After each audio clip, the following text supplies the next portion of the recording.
Halo semua, shalom. Siapa yang mau bertanya boleh request naik ke atas ya. Halo, Julkarnain, selamat malam. Selamat malam Elia. Ya, malam. Silakan Pak, ada yang mau ditanyakan? Yang mau ditanyakan itu apa perbedaan Katolik Roma sama Katolik Syria Ortodoks? Katolik Ortodoks. Sebenarnya Katolik dan Ortodoks itu merujuk kepada sifat gereja.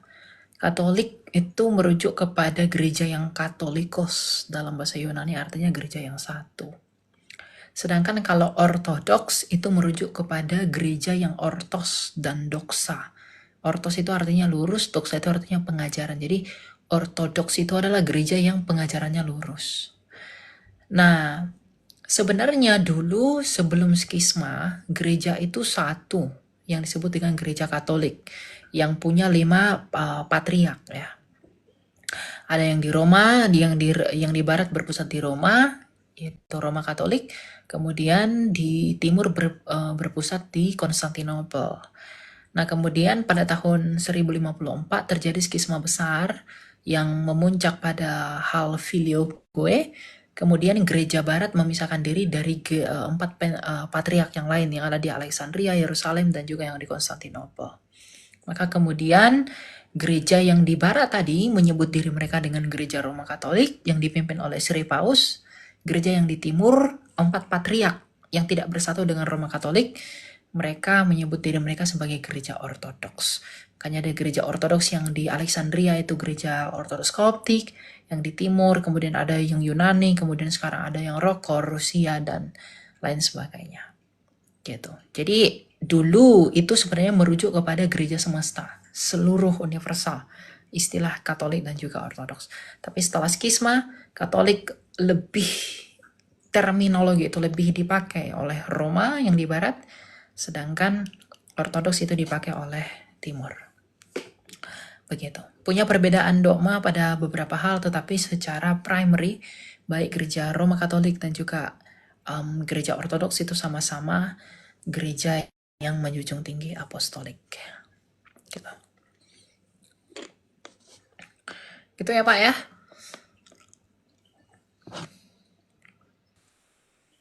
Terus apakah Ortodoks pakai indulgensi juga? Tidak. Di Ortodoks tidak ada. Karena indulgensi itu kan itu udah beda konteks karena itu nggak ada kaitannya lagi dengan timur. Indulgensi itu memang datang dari barat. Makanya protes kepada indulgensi yang dilakukan Martin Luther itulah yang menghasilkan gereja-gereja Protestan. Begitu, dan itu nggak ada hubungannya dengan timur. Karena pemberontakan orang Protestan itu nggak ada sangkut pautnya dengan gereja timur. Hanya dengan barat aja, dalam hal ini Roma Katolik. Begitu. Berarti apakah gereja timur sekarang ini tetap memegang teguh prinsip pengajaran yang lurus itu? Iya, mereka menggunakan, bahkan kalender yang mereka pakai pun masih kalender Julian. Ada beberapa patriark yang masih menggunakan kalender Julian. Jadi tidak mengikuti kalender Gregorian gitu. Roti perjamuan mereka pun, kalau Katolik kan pakai roti beragi, roti tidak beragi, mereka pakai roti beragi. Pakaian keimamatan mereka juga beda, tradisinya berbeda dengan gereja Katolik pada umumnya. Tapi baik Katolik maupun Ortodoks sama-sama memelihara 7 sakramen. Gitu. Cuma di Protestan hanya ada 2 sakramen. Kenapa di Protestan jadi lebih dikit ya? Iya, karena argumentasi Luther, Calvin, dan yang lainnya mengatakan bahwa sakramen itu hanya ada yang dalam kitab suci. Karena Kristus sendiri yang memerintahkan baptisan dan juga perjamuan kudus, yang lain-lainnya tidak, maka mereka memandang, tokoh-tokoh reformasi memandang sakramen hanya 2. Gitu.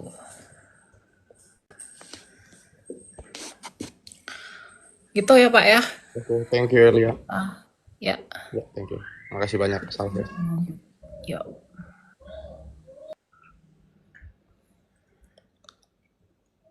Kita naikin yang lain ya teman-teman. Oke, biar semakin banyak orang yang mendengarkan Injil.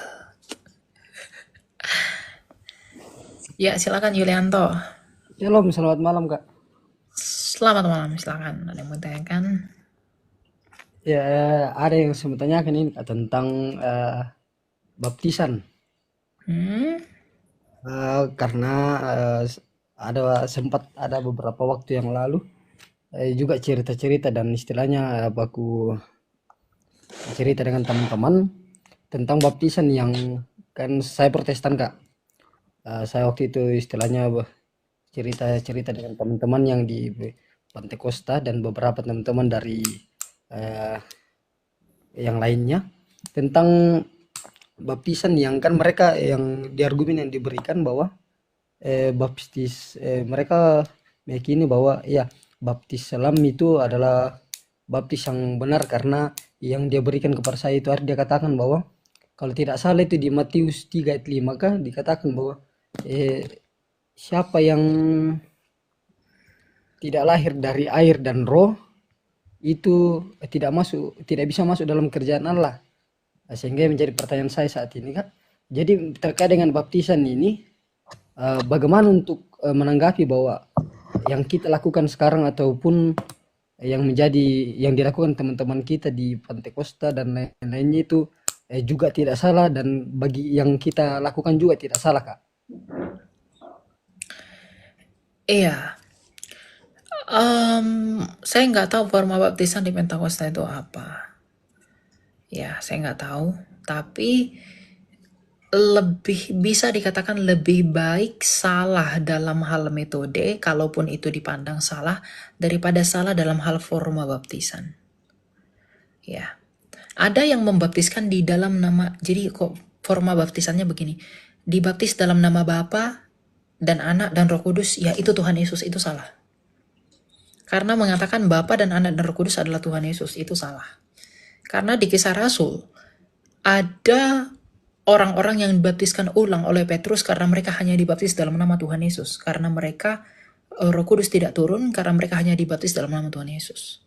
Jadi baptisan itu harus di dalam nama Bapa dan Anak dan Roh Kudus. Lalu bagaimana dengan metode baptisan? Itu kan banyak orang yang memperebutkan harus diselam lah, percik lah, tuang dan segala macam. Kitab Didache sendiri yang adalah kitab tradisinya para rasul dari abad ke-7, dari abad pertama, itu di dalam Didache 7 ya, pasal yang ke-7, itu mengajarkan bahwa baptisan itu bisa diterima dalam 3 cara. Bisa dilakukan dengan selam, bisa dilakukan dengan tuang, bisa dilakukan dengan percik, tapi harus dengan air. Ya, tetapi hanya di dalam satu nama saja, di dalam nama Bapa dan Anak dan Roh Kudus, Allah yang Esa. Begitu. Jadi kita tidak perlu memperdebatkan baptisan-baptisan, caranya baptisan. Karena baptisan itu bisa dilakukan dengan 3 cara itu tadi. Tetapi kalau forma baptisannya salah, ya itu baptisannya harus diulang. Gitu. Jadi baptisan orang Katolik apakah sah? Sah. Baptisan orang karismatik apakah sah? Sah. Baptisan orang Ortodoks apakah sah? Sah. Tetapi harus di dalam nama Bapa dan Anak dan Roh Kudus, Allah yang Esa. Bukan di dalam nama Bapa dan Anak dan Roh Kudus, yaitu Tuhan Yesus. Yang meskipun ada gereja tertentu yang akan mengatakan bahwa gak ada gereja tertentu yang tidak menerima baptisan yang sudah kita lakukan. Misalnya ada beberapa gereja ortodoks, mereka kalau kita mau masuk ke mereka, misalnya orang dari Katolik atau dari Protestan mau bergabung dengan gereja ortodoks, mereka akan membaptis kita karena bagi mereka baptisan kita itu tidak sah, begitu. Ya itu kan pandangan dan juga prosedur di gereja ortodoks ya, itu pandangan teologi mereka ya, kita harus hargai itu. Tapi secara umum bahwa baptisan di dalam Didache 7 itu diterima dalam 3 cara. Selam, percik, dan tuang harus dengan air dan juga di dalam forma yang benar. Begitu. Ya. Oh ya, terima kasih untuk itu Kak. Satu lagi Kak, ini masih berkaitan dengan baptisan. Istilahnya ini pengalaman saya ambil dari diri saya pribadi. Saya mempunyai kakak dan dia Protestan namun menikah dengan teman di Katolik. Kemudian ketika karena ini saya punya kakak, dia itu ditarik masuk dalam Katolik. Dan pada saat itu dia datang kepada kami bahwa kepada keluarga dia katakan bahwa saya harus dibaptis ulang di Katolik karena beranggapan bahwa baptisan yang saya lakukan di gereja tempat saya sebelum saya mau menikah ini dianggap tidak sah. Itu yang maksudnya Sebelumnya dari gereja mana? gereja Toraja Kak, Protestan. Iya, gereja apa namanya? Biasanya Katolik itu nggak membaptis ulang loh. Biasanya Hmm, Katolik kalau gereja-gereja yang terdapat di PGI, mereka tidak baptis ulang. hmm, dia itu dari di Kalimantan Kak. Mungkin Pentakosta ya, gereja Pentakosta ya. Iya Pak, Pentakosta.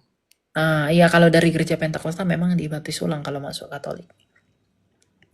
Jadi Iya. dia maksudnya itu Pak permasalahannya di hal itu bisa dikatakan salah di mananya Kak untuk kenapa Itu dibaptis ulang? di formanya, Oh, tata materinya, caranya bukan Kak. caranya, gitu. Oke oke. Siap Kak, terima kasih untuk kedua pertanyaan saya. Shalom. Oke, shalom. Iya, setahu saya gereja Katolik itu, setahu saya ya, koreksi saya kalau saya salah. Kalau dari gereja-gereja PGI dia tidak baptis lagi, ya, karena forma baptisannya dia nggak diterima gitu. Tapi kalau ortodoks setahu saya dia memang tidak menerima, menganggap sah baptisan dari gereja di luar mereka. Seperti Islam Tuhan dan segala macam itu tidak masalah. Di dalam Didache 7 yang adalah kitab tradisi rasuli itu mengatakan baptisan boleh dilakukan dalam 3 cara. Selam percik tuang tetapi hanya dalam satu nama. Itu nama Allah, Sang Bapa, Putra dan Roh Kudus. Gitu, ya. Oke teman-teman, kita akan akhiri sampai di sini. Sebelum saya mengakhiri, saya mau berterima kasih dulu kepada Allahku, Allah kita yang hidup, yang memiliki firman dan roh Sang Tritunggal yang kudus. Berkati Anda dan melihat pelayananmu. Sebelum kita berakhir, saya mau nyanyikan satu lagu ya. Jangan kita tinggal diam mendengar, berilah terang. Injil Tuhan haruslah kita sebar, berilah terang, berilah terang, pelita Injil menyantap yang terlelap. Berilah terang, pelita Injil menyantap yang terlelap. Jangan lelah dalam karya kasih-Nya, berilah terang, berbuah segera dan menangkan jiwa, berilah terang, pelita Injil menyantap yang terlelap.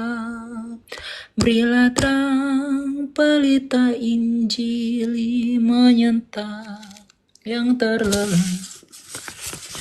Manusia-manusia sedang terlelap dengan pikiran mereka yang sia-sia di luar Kristus. Maka kita yang sudah percaya kepada Tuhan Yesus, kita harus menginjili mereka, menyentak mereka dengan semangat Injil, memberi mereka sukacita melalui kehidupan kekal di dalam Kristus.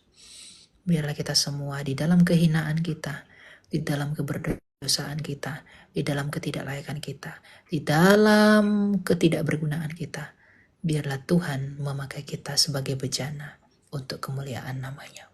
Biarlah Dia yang berbelas kasih, karena sukacita kita hanyalah kasih karunia-Nya saja. Bukan oleh karena itu, terlebih-lebih karena kita memang hidup oleh karena kasih karunia-Nya, sebab Kristus kita telah berkata, di luar aku, engkau tidak dapat berbuat apa-apa. Mari berbuat benar, mari berbuat baik, mari mengasihi Allah, mengasihi sesama, bukan oleh karena kita sendiri, bukan karena kita pengen sesuatu, bukan karena kita mau mengemis sesuatu, tapi karena kita telah melihat salib Kristus yang telah berdiri tegak, yang telah berkorban bagi kita. Mari kita melakukan semua tindakan kita oleh karena salib Tuhan kita. Tuhan memberkati, kita ketemu lagi dalam episode berikutnya. Saya mohon maaf jika ada kesalahan dan tutur kata. Biarlah Tuhan yang bersama kita senantiasa. Tuhan memberkati. Shalom.